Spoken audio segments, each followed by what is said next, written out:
Olha, vou falar pra vocês. Torcer pro Corinthians não é fácil.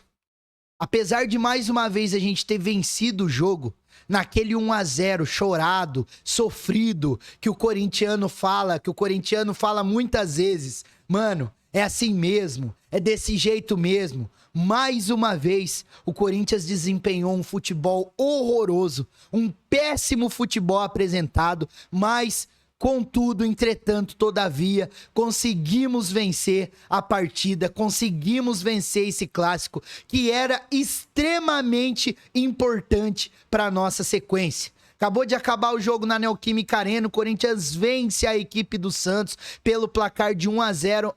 Num jogo extremamente truncado, num jogo fraco tecnicamente, a gente tem que falar a verdade, em que o Corinthians veio com uma formação que a gente nunca tinha visto. O Corinthians veio numa formação de 4-5-1, Hugo Souza no gol, Félix Torres na lateral direita, o Mateuzinho acabou sentindo, André Ramalho, Kaká e Fabrício Angileri. No meio-campo jogou Maicon, Martinez, Carrilho, Breno Bidon, Coronado e Yuri Alberto no ataque.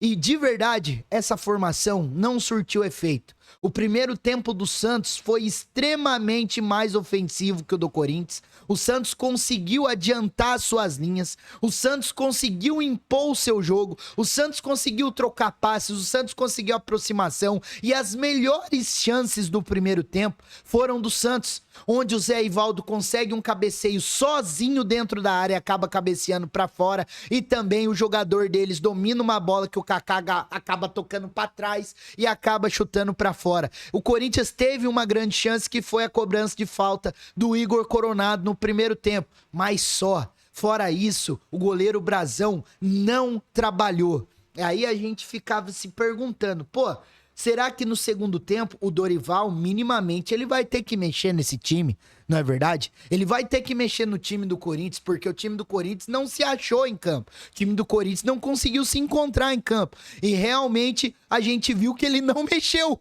O time continuou do mesmo jeito. Talvez ele tenha corrigido uma posição diferente ali de certos jogadores, tanto é que pra mim o Martinez, eu já adiantando pra vocês, apesar do Yuri Alberto ter sido o grande nome desse jogo, fazendo 2 gols e um gol ter sido anulado, pra mim o Martinez tecnicamente foi muito importante nesse meio de campo do Corinthians. Conseguiu alugar um triplex nos jogadores do Santos, onde o jogador do Santos, Escobar, foi expulso, vamos falar sobre isso também, e o Martinez conseguiu se impor. Ou seja, o Dorival, apesar de não ter mexido, ele talvez tenha corrigido algum posicionamento dos jogadores. Mas, mano, de verdade, o Corinthians foi melhorar no jogo depois dos 12 minutos, 13 minutos do segundo tempo. E após uma bola que o Martinez faz um cruzamento primoroso, um cruzamento perfeito, o Yuri Alberto de cabeça consegue fazer o gol, o goleiro Brazão ainda tira a bola, mas a bola tinha passado da linha do gol, concretizando o gol do Coringão, o gol da vitória do Coringão.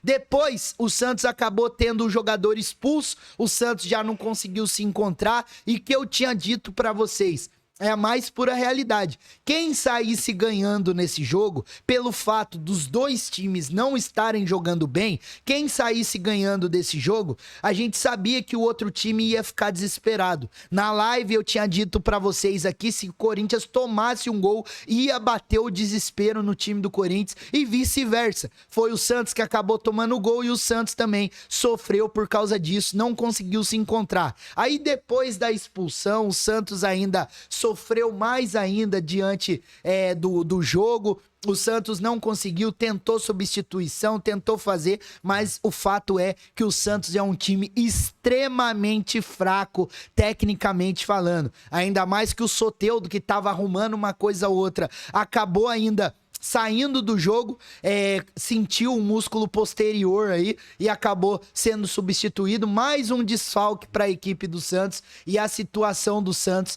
é calamitosa. O Santos é um sério candidato ao rebaixamento para a Série B nesse ano de 2025. Mano, de verdade, falando aqui de alguns jogadores que a gente precisa falar e falando também do nosso treinador, velho.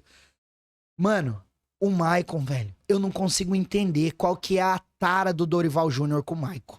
Eu não consigo entender, não dá pra mensurar qual que é a tara do Dorival Júnior com o Maicon, mano. O Maicon agora é capitão, o Maicon agora joga os 90 minutos, o Maicon agora não sai mais, ele não é substituído mais. O Maicon agora, ele acha que ele é craque, tá tendo respaldo pra isso. E o torcedor sofrendo aqui do outro lado. E o torcedor aqui xingando a ele até a 5ª geração dele. Porque, mano, ele é ruim, ele é fraco. Ele não consegue desempenhar nada dentro do campo. Ele só toca a bola pra trás. Ele não consegue fazer nada.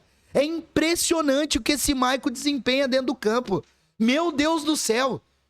E como que esse cara consegue jogar os 90 com braçadeira de capitão e tudo mais?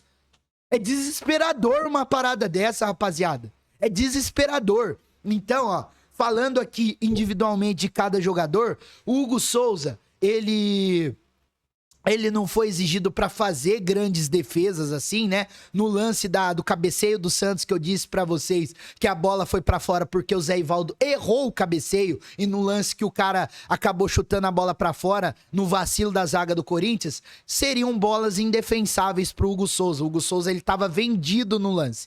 Então o Hugo Souza hoje, ele não foi muito exigido. Quando a bola chegou, ele conseguiu defender, cobrou muito os seus companheiros. Achei isso muito importante do Hugo Souza. Então o Hugo Souza hoje não foi daquele jeito tão incisivo assim, mas o Hugo Souza também não prejudicou, né? Félix Torres na lateral direita. Meu Deus do céu. Félix Torres na lateral direita, rapaziada. Ele entrou no lugar do Mateuzinho, né? O Mateuzinho acabou sentindo e o Félix Torres entrou no lugar do Mateuzinho. Conseguiu um belo passe pro segundo gol do Yuri Alberto. Segundo tempo, o Félix Torres não prejudicou. Mas o primeiro tempo do Félix Torres, ele ainda ficou meio perdido ali. Ah, Thiagão, mas é improvisado e tudo mais. Beleza. Mas olha, difícil, mano. Difícil a gente falar alguma coisa em relação ao Félix Torres. A dupla de zaga nossa, Kaká e André Ramalho. André Ramalho hoje ganhou boas bolas de cabeça, né? A gente espera que o André Ramalho volte a ser esse jogador que possa ganhar essas bolas de cabeça igual no ano passado. Mas hoje a zaga do Corinthians também, apesar daquela falha grotesca do Kaká no lance que o Santos quase faz o gol ali, a zaga do Corinthians também não chegou a prejudicar, tá ligado? É um nível técnico fraco, é um nível técnico abaixo, mas não chegou a prejudicar tanto assim, tá ligado? Na lateral esquerda, da hora. Gostei do Angileri, rapaziada. Angileri foi bem, o Angileri foi pro ataque, o Angileri se apresentou. Quando foi pra brigar, o Angileri brigou, o Angileri disputou. É isso que a gente espera do Fabrício Angileri. Bom demais o futebol apresentado do Angileri hoje, beleza? Agora chega no Maicon. Maicon sendo Maicon, né? Eu acho que se você perguntar pra mim, pro Thiagão, o que você achou do Maicon? O Maicon foi o Maicon mais uma vez. Não tem como esperar nada ao contrário do Maicon. O Maicon é isso. O Maicon é isso aí que a gente viu, tá ligado? O Maicon é isso aí, entendeu?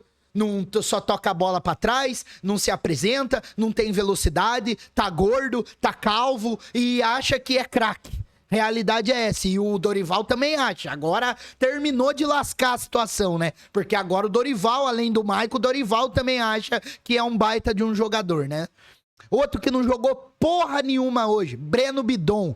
Péssimo. Eu até falei pro pessoal da live mais cedo que o Breno Bidon, ele só pega a bola, dá um girinho e toca pra trás. Parece que tá dançando a música Vira-Vira do Mamonas Assassinas, tá ligado? Pega a bola, dá um girinho e toca pra trás. Pega a bola, dá um girinho e toca pra trás. Vira pra cá, toca pra trás. Você colocar a musiquinha do Mamonas, casa certinho com o Breno Bidon no seu futebol apresentado hoje. Jogou nada. Péssimo no jogo. Péssimo na partida hoje o Breno Bidon. Outro jogador que jogou no meio campo, Carrilho. Mano, o Carrilho, eu não sei o que aconteceu. Eu não sei se o Carrilho, esses problemas que o Corinthians tá tendo aí, de controle de carga que o pessoal tá falando, eu não sei se o Carrilho, ele tá envolvido nessa, porque o Carrilho não tem mais velocidade, velho. O Carrilho não tem mais incisividade, ele tá parado. Agora eu não sei se é o próprio Dorival Júnior que tá fazendo o Carrilho jogar dessa forma. Não dá pra entender, tá ligado? Não dá pra entender, velho. E Chegando no outro meio-campista do Corinthians, que pra mim foi um dos melhores em campo hoje, principalmente no segundo tempo, que foi o José Martínez. José Martínez provocou, José Martínez deu um cruzamento perfeito pro gol do Yuri Alberto. José Martínez jogou um segundo tempo muito bom, de muita qualidade, o José Martínez. Então, parabéns pra ele, foi um dos destaques do jogo de hoje. Igor Coronado jogou mais avançado hoje, né? O Igor Coronado, ele jogou como se fosse um segundo atacante, recompondo ali no meio-campo. Não achei que o Coronado fez um segundo tempo ruim, não. Tiagão, mas por que você tá falando do segundo tempo de todo mundo? Porque pra mim, mano, o primeiro tempo foi horroroso do time inteiro. O primeiro tempo foi horroroso do time inteiro do Corinthians. Inteiro, rapaziada. Pelo amor de Deus. Foi horroroso o time inteiro. Mas no segundo tempo, o Coronado tentou, tocou a bola, se apresentou, tentou drible, sofreu bastante falta. Então o Coronado não fez um segundo tempo tão ruim assim. Mas olha, o primeiro tempo do Corinthians foi pavoroso. E pra fechar, o nosso centroavante, maior artilheiro da Neoquímica Arena, ultrapassou o Romero e Yuri Alberto, lei do ex, prevalece sempre com o Yuri Alberto, monstro sagrado, jogou muito bem o segundo tempo, chamou a responsabilidade, fez o primeiro gol, fez o segundo gol, que foi um golaço, mas foi anulado. Pra mim, adianto pra vocês que pra mim sim, foi falta, tá? Não adianta a gente sentar em cima do clubismo da gente. Pra mim foi falta do Félix Torres no lance da jogada. Félix Torres deu um baita passe pro Yuri, o Yuri fez um golaço, mas o gol foi anulado. E mano, a gente precisa falar sobre o Dorival Júnior. A gente precisa achar respostas em relação ao Dorival Júnior. Porque de verdade, cara, pra mim, um bom treinador hoje no cenário do futebol brasileiro, ele não tem medo de nada. Ele não tem medo de escalar o time diferente. E se não der certo, aí que ele precisa ser mais corajoso pra poder trocar. E o Dorival não teve essa coragem hoje. O Dorival Júnior era pra mexer no time no primeiro tempo. E ele não fez isso. O Dorival Júnior era pra ter mexido no primeiro tempo, tá? E ele não fez. A gente vê exemplos de treinadores que trocam o time com 30 minutos do primeiro tempo. Por que que demora? E além do mais, nós torcedores que estávamos esperando o Dorival mexer no time no intervalo, ele não mexeu. Ele foi mexer no time lá perto dos 20 minutos do segundo tempo. Desculpa, Dorival, não pode ser feito desse jeito, meu irmão. Não pode ser feito. Não adianta falar que foi um planejamento seu. O time não jogou nada. O time tava perdido, o meio-campo tava perdido, a zaga tava errando. Então, isso tem culpa do treinador. Se você coloca uma escalação nova, uma escalação que ainda não tá sendo utilizada muitas vezes, não deu certo, troca. Não deu certo, muda. Não tenha medo de mudar não, mano. E o Dorival não fez isso. Então, pra mim, hoje o Dorival foi responsável, sim, do Corinthians desempenhar um futebol perdido em campo. Tá? Perdido em campo. Ah, Tiagão, mas daí o Dorival vai mexer, ele vai colocar quem? Ele vai colocar o Romero? Ele vai colocar o Thay? Não sei. Minimamente ele tinha que trocar a formação. O Coronado adiantado com o Yuri Alberto não deu certo. Entendeu? Não venha falar que isso foi um planejamento pro Corinthians ganhar do Santos. Porque eu encaro que foi muito mais sorte do que juízo. A realidade é essa. Entendeu? Jogadorzada do Corinthians não tinha velocidade, jogadorzada do Corinthians não tinha opção de aproximação. E aí? Entendeu? Eu acho que precisa ter uma postura diferente e ser corajoso, além de tudo. Próximo jogo do Coringão agora é diante da equipe do Novo Horizontino pela terceira fase da Copa do Brasil na Neoquímica Arena na próxima quarta-feira. Vamos ver se o Coringão engata mais uma vitória e essa classificação aí, porque hoje o Corinthians conseguiu vencer, chegou na 7ª colocação de momento e afunda ainda mais esse time fraquíssimo do Santos na zona de rebaixamento.